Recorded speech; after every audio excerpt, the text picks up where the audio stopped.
નમસ્કાર દર્શક મિત્રો. અમેરિકા, ઇઝરાયલ, ઈરાન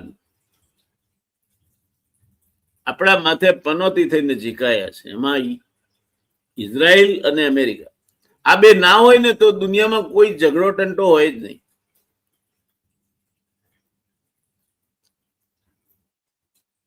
કોઈ વાતે એમને ધરાવ નથી. અને ક્રૂરતાની ચરમસીમા એટલે નેતન્યાહુ અને એનું ઇઝરાયલ. બાળકીઓને નિશાળમાં ભણતી બાળકીઓ બિચારી શું બગાડ્યું છે?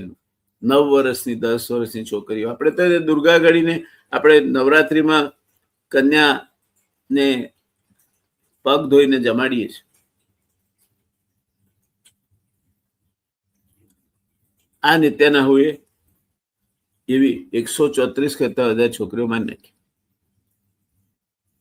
શું મળી જશે ને ક્યાં છૂટશે? અન્નદાન જેવું મહાદાન બીજું એકે નથી.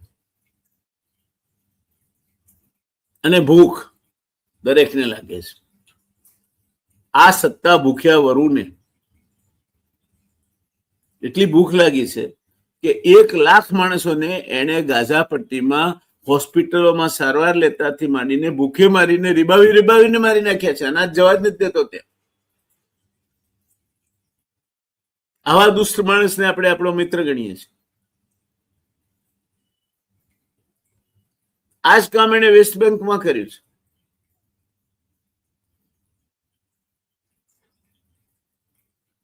એના કરતૂતોના કાળા ચિઠ્ઠા તો એટલા બધા છે. આ એપ્સ્ટેન જેનું નામ આવે છે ને, એપ્સ્ટેન ફાઇલ્સમાં, એ યહૂદી હતો અને કહેવાય છે ઇઝરાયલનો જાસૂસ હતો. કેટલા માણસોને બગાડ્યા એને. અને બિચારી કન્યાઓ, હજુ તો એમણે દુનિયા જોઈ પણ નથી એવી કન્યાઓ ચૂથી નાખી એને નલાયકે. એ નેતન્યાહુના ગામનો.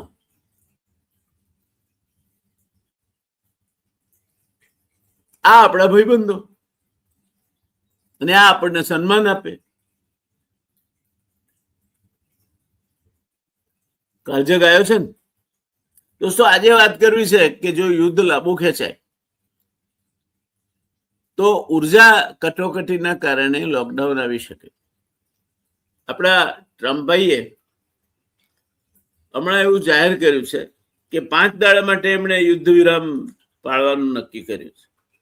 5 દિવસ ટ્રમ્પભાઈ યુદ્ધ વિરામ પાળશે એવું એમણે એમનું પેલું, આમ તો ટ્રુથ સોશિયલ એનું પેલું ટ્વિટર હેન્ડલ છે. હું એને એન્ટી ટ્રુથ અનસોશિયલ કહું છું, પણ એના ઉપર એને લખ્યું છે. એને શું લખ્યું છે વાત સાંભળાવું તમને. આ શૌકરના દીકરાએ લખ્યું છે કે આઈ એમ પ્લીઝડ લખવું જોઈએ. એની પાસેથી એટલી બધી અપેક્ષા ના રાખી શકાય, પણ છે.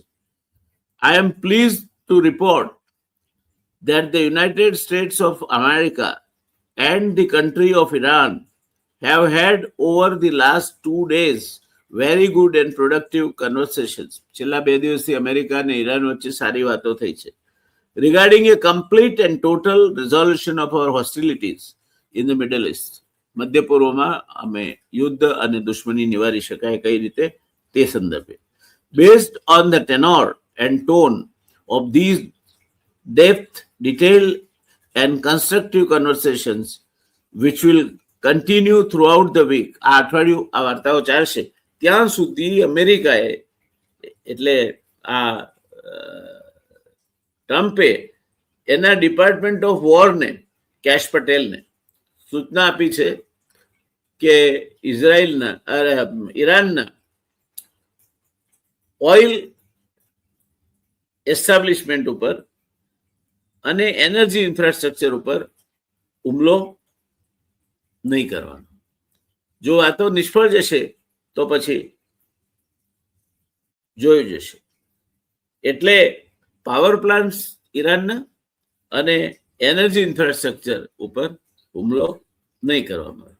પણ એના કાળા કર્મોના પરિણામે જે પરિસ્થિતિ ઊભી થઈ છે એને આજના સોમવારને દુનિયાના આર્થિક ઇતિહાસમાં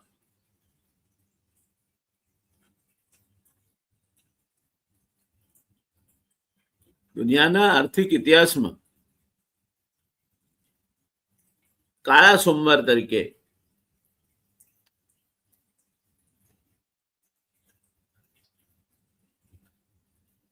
પ્રસ્થાપિત કર્યો છે. કેમ? તો આજે આ ટ્રમ્પ અને નેતન્યાહુના પરાક્રમોના પ્રતાપે દક્ષિણ કોરિયાની માર્કેટ 6.5% પડી, જાપાનની 3.7% પડી, ચીનની 3.7% પડી, હોંગકોંગની 3.5% પડી, થાઈલેન્ડની 2.6% પડી, ભારતની 2.6% પડી, સોનું 7% પડ્યું અને ચાંદી 10% પડી. આ બે દુષ્ટો ભેગા થયા છે, એમણે આખી દુનિયાની અર્થવ્યવસ્થાની છીણી ફેરવી નાખી છે. એમને જોઈએ છે શું? ટ્રમ્પને ઈરાનનું તેલ ઉપર કાબુ મેળવો, જેમ વેનેઝુએલાના તેલ પર કાબુ મેળવ્યો, ઈરાનનું તેલ જોઈએ છે. એની સત્તા ભૂખ નહીં, પણ એની તેલ ભૂખ સંતોષવા માટે. અને ઇઝરાયલને યહૂદીઓનું સામ્રાજ્ય જોઈએ છે. હવે આ એ કોમ જેના માટે મને ખૂબ સહાનુભૂતિ હતી. મેં બીજા વિશ્વયુદ્ધના ઓછામાં ઓછા 100 કરતા વધારે પિક્ચર્સ જોયા છે. વોર્નોયન્સ ડે થી માંડીને, ગન્સ ઓફ નેવરન્સ થી માંડીને, વેર ઇગલ્સ ડેર થી માંડીને, ધી મિડ ડે થી માંડીને, નોર્મન્ડી બીચ બેટલ થી માંડીને 100 કરતા વધારે પિક્ચર જોયા છે. મને યહૂદીઓ પર દયા આવતી હતી કે હિટલર અમને બિચારી કોમને મારી નાખી. પણ આ તો હિટલરના બાપ નીકળ્યા. હિટલર કરતા પણ વધારે ક્રૂરતા ભરી રીતે એ મારી નાખે છે. શાળાની બાળકીઓને મારી નાખે છે, લોકોને ભૂખે મારીને મારી નાખે છે, નિશસ્ત્ર લોકો હોસ્પિટલમાં છે એમને મારી નાખે છે, એમના ઉપર હુમલાઓ કરે છે. આ ઇઝરાયલ શેની દયા ખાવાની એના પર? પણ એમના કારણે અત્યારે વિશ્વમાં ઉર્જા સંકટ ઊભું થાય તે પ્રકારની પરિસ્થિતિનું નિર્માણ થયું છે. મધ્ય પૂર્વમાં અમેરિકા અને ઇઝરાયલે ઈરાન પર આક્રમણ કર્યા પછી તેહરાને દુનિયામાં ક્રૂડ ઓઇલનું સૌથી વધુ પરિવહન કરનાર સમુદ્રી માર્ગોમાંના એક હોર્મુઝની ખાડી ના કહેવાય, હોર્મુઝ સ્ટ્રેઇટ એટલે હોર્મુઝની સામુદ્ર ધુની, એને ડમરું કે છે. હોર્મુઝની સામુદ્ર ધુનીમાંથી નાકાબંધી કરી છે, જેના પગલે ક્રૂડ ઓઇલનો ભાવ પ્રતિ બેરલ $112 સુધી પહોંચી ગયો છે. $120 પણ ક્રોસ કરી જશે. ગેસના ભાવ પણ વધી જશે. અને વાત એટલા માટે આ બની રહી છે કે દુનિયામાં ગેસ અને તેલનો જે કુલ પુરવઠો જોઈએ એનો 5મા ભાગનો એ આ હોર્મુઝની સામુદ્ર ધુનીમાંથી પસાર થાય છે, હોર્મુઝ સ્ટ્રેટમાંથી પસાર થાય છે. એટલે જો આ યુદ્ધ નજીકના સમયમાં બંધ થાય તો જુદી વાત છે, જે માટેની કોઈ શક્યતા અત્યારે જણાતી નથી. ત્યારે દુનિયા ઉર્જા સંકટનો સામનો કરી રહી છે એમ કેવું જરાય અતિશયોક્તિ ભર્યું નથી. ભારતમાં એ દેખાવા માંડી છે, બધે દેખાશે. આ ઉર્જા સંકટનો સામનો કરવા માટે દુનિયામાં કોરોના મહામારી પછી ફરી એક વખત લોકડાઉનની સંભાવના વધી ગઈ છે. આંતરરાષ્ટ્રીય એનર્જી એજન્સી IEA એ દુનિયાના દેશોને એનર્જી લોકડાઉનના નામે 10 મુદ્દાનો પ્લાન જાહેર કર્યો છે. આપણે કોવિડમાં લોકડાઉન થયું તો ખ્યાલ છે, એવું હવે આ બે અમેરિકાનો ટ્રમ્પ અને નેતન્યાહુ ના પાપે આપણે 10 મુદ્દાનો કાર્યક્રમ કદાચ અમલમાં આવે તો આપણે પણ ઘરમાં રહેવાનું આવશે. અમેરિકા, ઇઝરાયલ અને ઈરાનનું યુદ્ધ શરૂ થઈને 23 દિવસ થઈ ગયા છે, ત્યારે બંને પક્ષો શાંત થવાને બદલે વધુ ને વધુ ઉગ્ર બની રહે છે. પરિણામે દુનિયામાં ક્રૂડ ઓઇલનો પુરવઠો ખોરવાઈ ગયો છે. આથી યુરોપથી લઈને એશિયા સુધીના દેશો પેટ્રોલ, ડીઝલ અને ગેસની કટોકટીનો સામનો કરી રહ્યા છે. પેટ્રોલ ડીઝલની અછતના કારણે પરિવહન ખર્ચ વધી ગયો છે. હવે શાકને પણ પરિવહન જોઈએ, તેલને પણ જોઈએ, પેસેન્જરને પણ જોઈએ. એટલે સરવાળે તમે ઉર્જાને અડો એટલે મોંઘવારી બધા જ ક્ષેત્રોમાં વધે. એટલે આ ક્રૂડ અને ગેસના ભાવ વધવાને પગલે પગલે મોંઘવારી પણ સતત વધતી રહી છે. એશિયાના અનેક દેશોમાં પેટ્રોલ ડીઝલની અછત દેખાવા લાગી છે, એની અસર દેખાવા લાગી છે. યુરોપના દેશોમાં પણ પેટ્રોલ અને ડીઝલના ભાવ વધ્યા છે. અમેરિકામાં પણ પેટ્રોલના ભાવ $5 નજીક પહોંચી ગયા છે, જે $2 નીચે.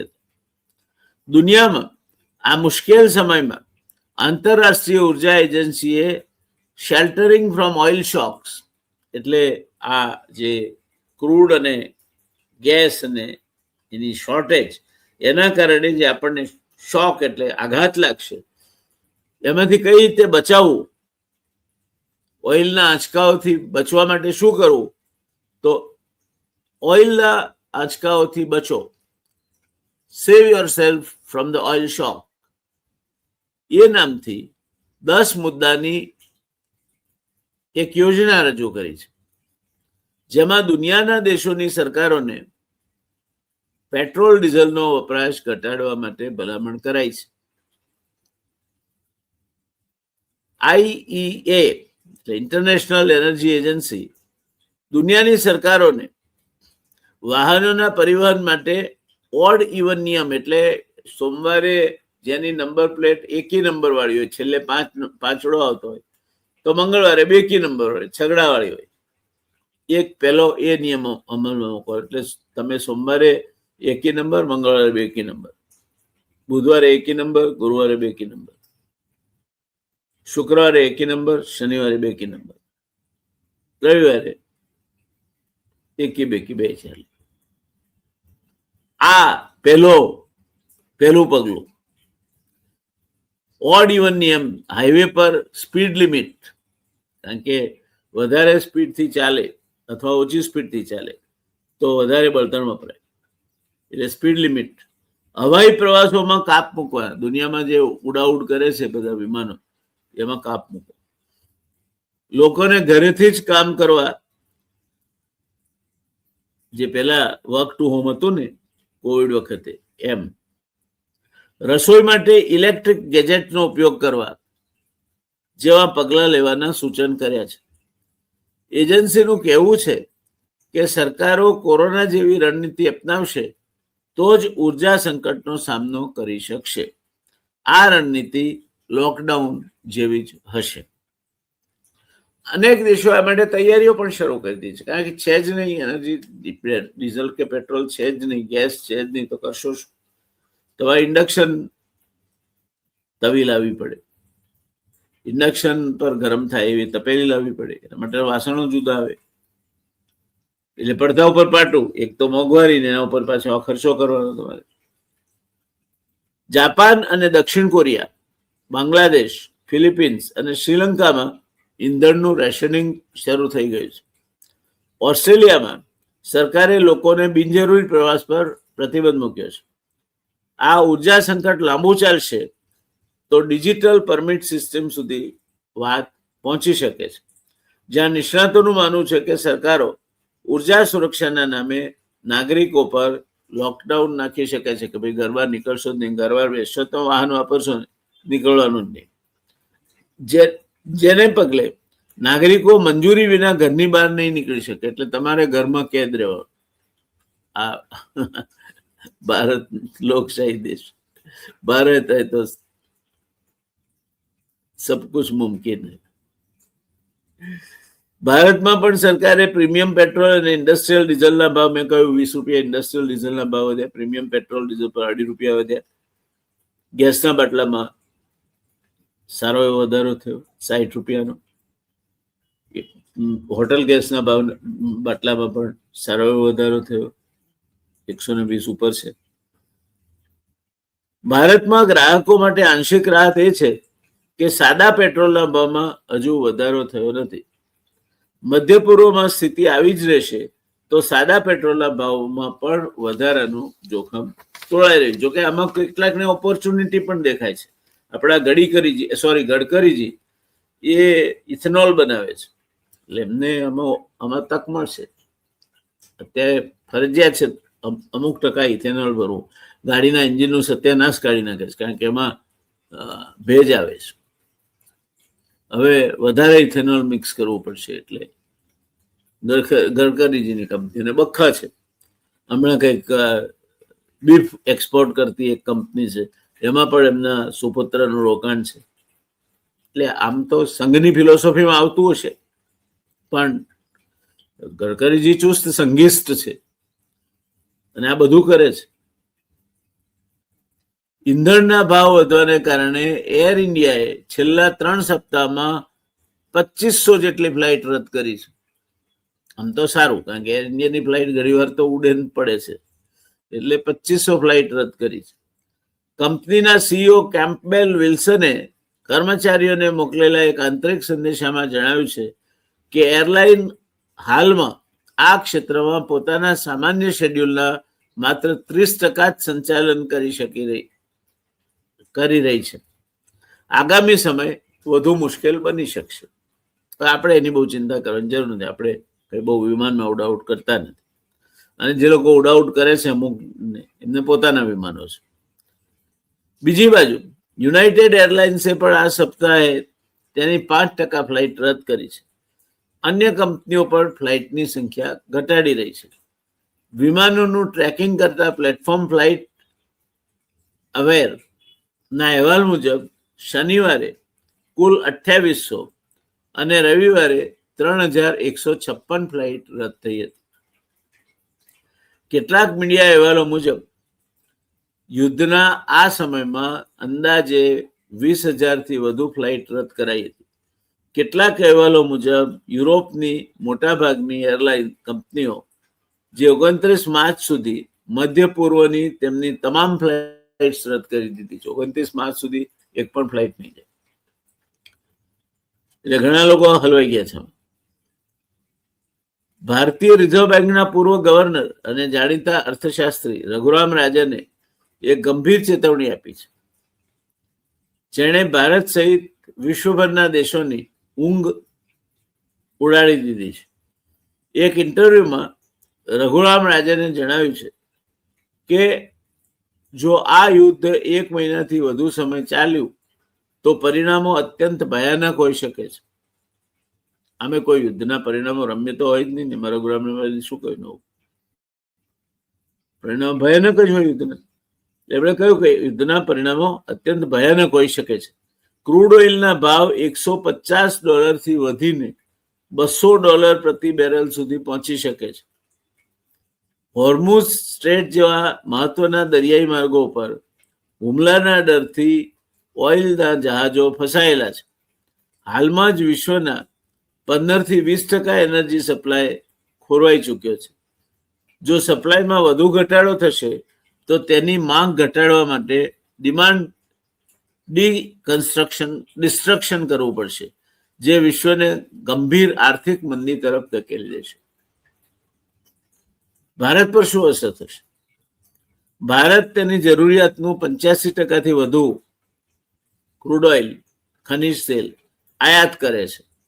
રઘુરામ રાજને ગણિત સમજાવતા કહ્યું કે ઓઇલના ભાવમાં દર $10નો વધારો ભારતની કરંટ એકાઉન્ટ ડેફિસિટમાં 1.4 લાખ કરોડ રૂપિયાનો વધારો કરે છે.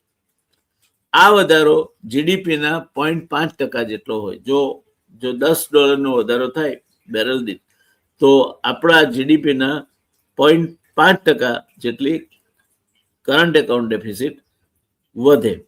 જો ક્રૂડ $200 પહોંચે તો પેટ્રોલ ડીઝલના ભાવ રોકેટની જેમ ઉછળશે. રૂપિયો નબળો પડશે. અત્યારે પણ $94 છે $1 બરાબર. હવે નબળો પડીને ક્યાં જાય? અને દરેક જીવન જરૂરી ચીજવસ્તુઓ મોંઘી થશે. ઉર્જા એટલે કે એનર્જી દરેક સેક્ટરની મહત્વની કડી છે. જો ઓઇલ મોંઘું થશે એટલે કે તેલ મોંઘું થશે તો ફેક્ટરીઓ, ટ્રાન્સપોર્ટ, એરલાઇન્સ અને મેન્યુફેક્ચરિંગ બધું જ પ્રભાવિત થશે. માત્ર વાહનોનું ઈંધણ જ નહીં પરંતુ એલપીજી ગેસ સિલિન્ડર પણ સંકટ ઘેરાય તે સ્થિતિમાં આવશે. હોર્મુઝ સ્ટ્રેટમાં અવર જવર પ્રભાવિત થવાને કારણે રાંધણ ગેસની અછત ઊભી થઈ શકે છે.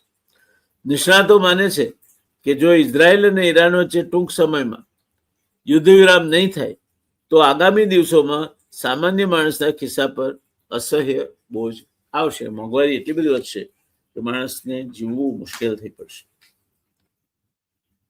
આ પરિસ્થિતિ આ યુદ્ધના કારણે ઊભી થઈ છે અને એ યુદ્ધના બે પાયાના કારણો ડોનાલ્ડ ટ્રમ્પની ઈરાનના ઓઇલ રિઝર્વ પર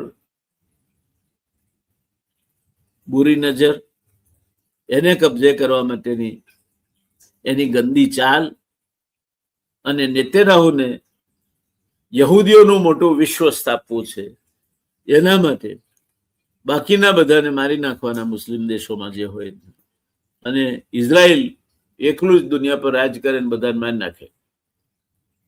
આ નેતન્યાહુ જે નેતન્યાહુ પર લાંચ રૂશ્વતનો ગુનો પુરવાર થયો છે, ખાલી સજા એને કેટલી થવાની બાકી છે.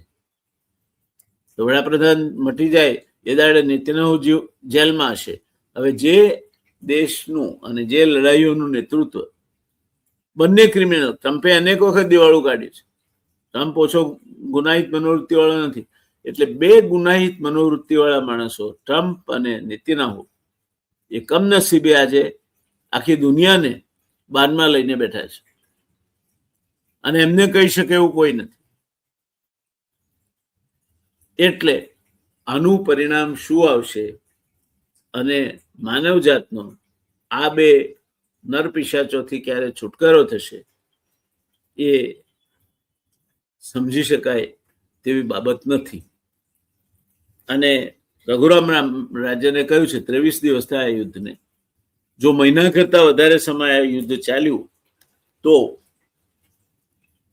જે મોંઘવારીનો માર સહન કરવો પડશે અને લોકડાઉન જેવી પરિસ્થિતિનું નિર્માણ થશે, માણસો ગાડા થઈ જશે. આશા રાખીએ એવું ન થાય અને એનો ઉકેલ આવે. તો મળતા રહીશું દર્શક મિત્રો. નમસ્કાર, આવજો.